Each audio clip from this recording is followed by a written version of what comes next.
anything like that. I think you got to go into it just with an open mind and with some, ideas, and then kind of see what comes out. And I think what's really interesting though about the record is how, as we went on, we did start to take more and more chances, and we did start to, do some things differently and take some different approaches than we had in the past. But we didn't set out to do that.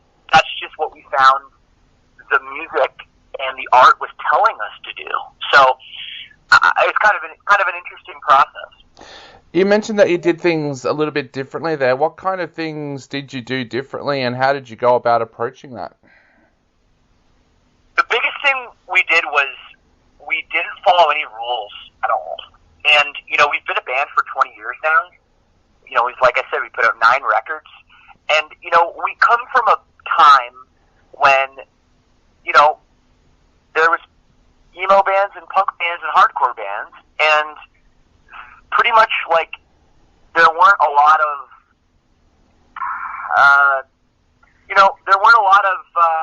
tricks. It was a guitar through an amp and drum kit and somebody, yelling or singing into a microphone. And, obviously music has changed so much over the last 20 years. There's so much you can do now, in terms of other instrumentation, other ideas, things you can, do in the studio. Those are just things that we either weren't able to do 20 years ago, or we didn't feel like we were allowed to do. And are you there? Yeah. Sorry, there was a weird ding on the phone. I thought maybe I lost you. And what happens is after 20 years, we're still looking back and saying, oh well, the Get Up Kids or Mineral would never do this, and we're like, gives a shit, it's 2020, and it's okay to use different instrumentation, and it's okay to put electronic drums on a track, or we wanted to put a saxophone solo in a song, so we fucking did. Yeah. We would have never done that when we started the band. Yeah. So over time, we just decided we'll do what we want. This is cool for us. We really enjoy this. We love the sound of this. This is really, something we want to do creatively, and we're going to do it. And I think once we got over that, and we said, we're going to break the rules that we've set for ourselves, why do we even have them in the first place? And once we did that, just the floodgates of creativity opened.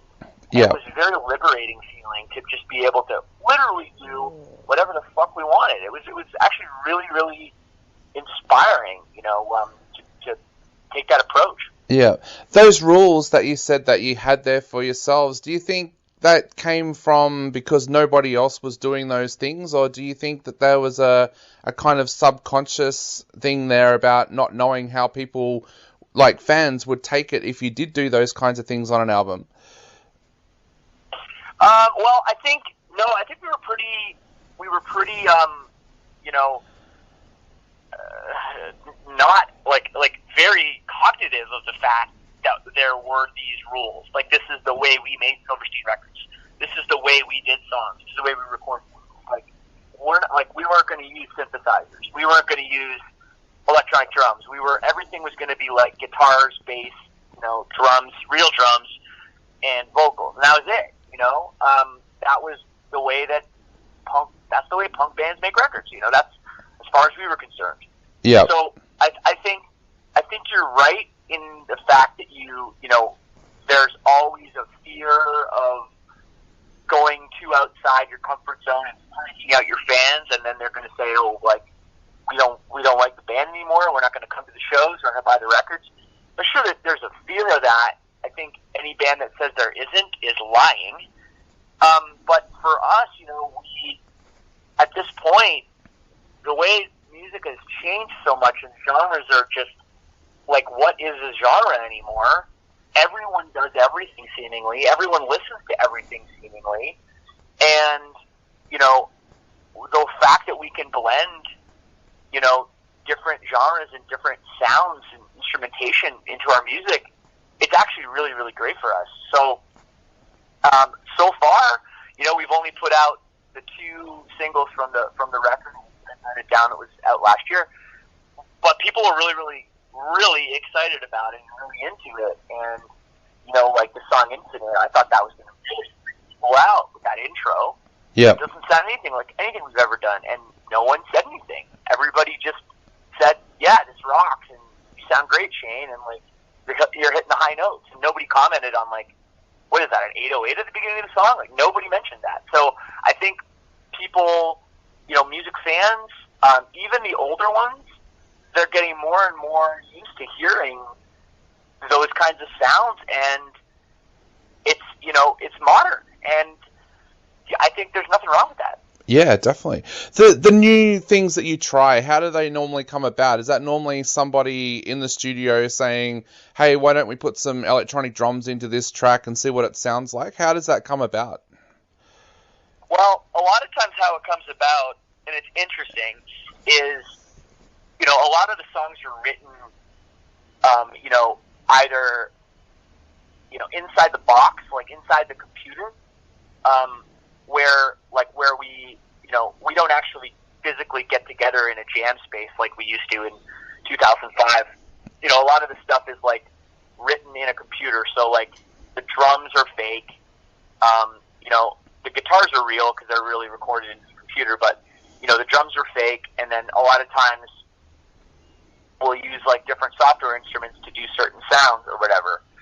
And what is kind of interesting, and inevitably sometimes we'll like really like the sounds of the way that the drums are programmed, or some of the other little sounds we put in. We kind of like that, and then once we start to record it for real, and we set up the drums in the studio, and we crank up the amps, and we do all that, that real instrumentation. Sometimes we kind of miss the sound of the demos, and so there was like sometimes some magic, in there.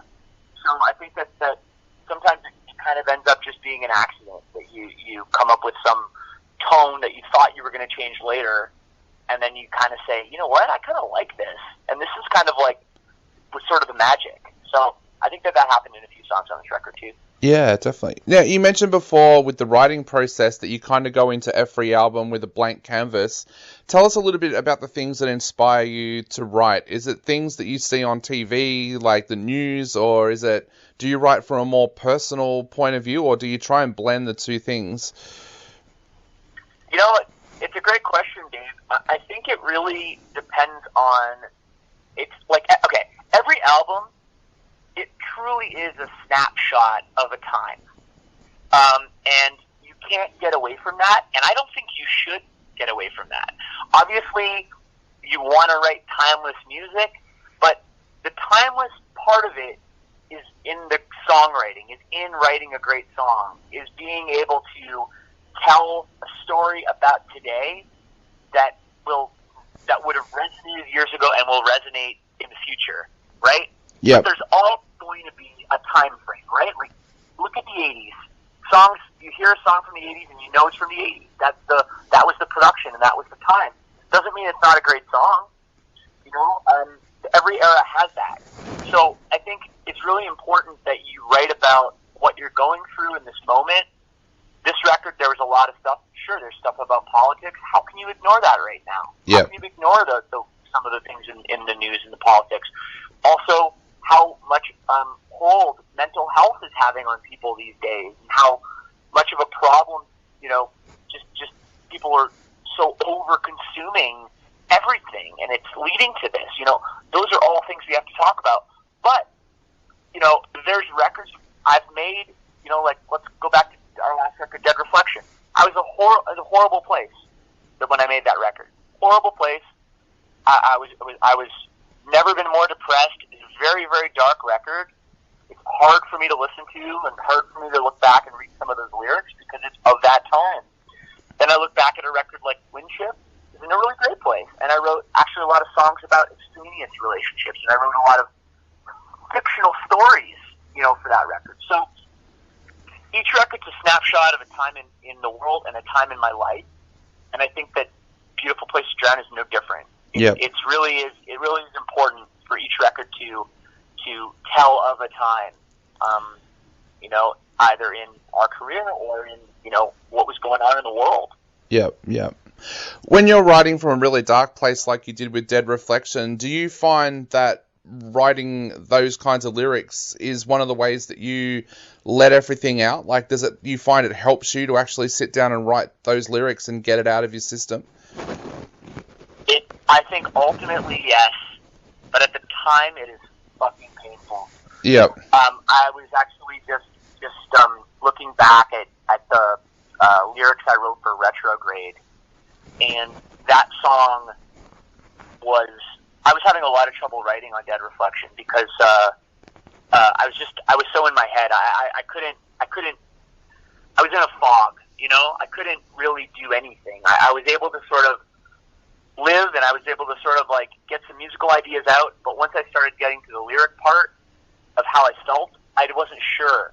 So nothing I was writing really made any sense. And then Retrograde, I came up with a few of those lines, and then the floodgates just opened, man. And, it was like I would write 2 lines, and then I would basically, like, just feel like crying and go down to the bar down the street from the Airbnb I was living in and drink 5 or 6 pints, and then go back upstairs and write a couple more lines, and then just fucking pass out drunk, and the next day look back and just go, what the fuck, like, I'm fucked up. And, it's interesting because when I look back, I can remember which lines I wrote where, and it's just really, it's really interesting to look back and say, man, I was in a dark place when I wrote that. But it's also cathartic in the way that you look back and you go, wow, I am so happy that I learned that about myself then. Like, it taught me so much, and now that I'm in a much, much better place, it's great to look back and say, wow, I can never go there again. Yeah, yeah. So, that's a song with a tremendous amount of pain in it. Yeah, definitely. Now, one of the things that's really hit me recently is how many guest vocalists you guys have been working with. Like, you had Caleb come in for Burn It Down, you've had Aaron come in for Infinite. Tell us a little bit about how you guys pick who you want to work with tracks like that. Like, do you sit down and say, let's ask this guy, or do you pick people that you already know to work on those tracks? Well, I'll start off with just the whole idea of features. We've done quite a few of them in the past, here and there, on some records. Like a Shipwreck in the Sand comes to mind. I had a bunch of features, and but then we've also done records that didn't have any features. Yep. And usually the reason a record doesn't have any features is because we were low on time, and we couldn't get the people in time to do the part. So we just said, forget it. Because every time we do a feature, we have a person's voice in mind, and that's kind of like that or nothing. We aren't going to go through, oh, well, how about we get this person, and then they say no. Well, okay, how about this person? That's not the way it is.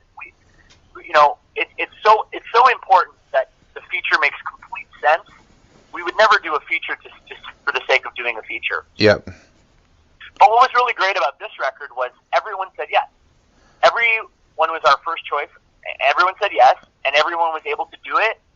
And we ended up with just such a great group of people on here. I mean, Aaron and Pierre from Simple Plan, both great friends of mine. I just texted them, and they were so into it, and they killed it.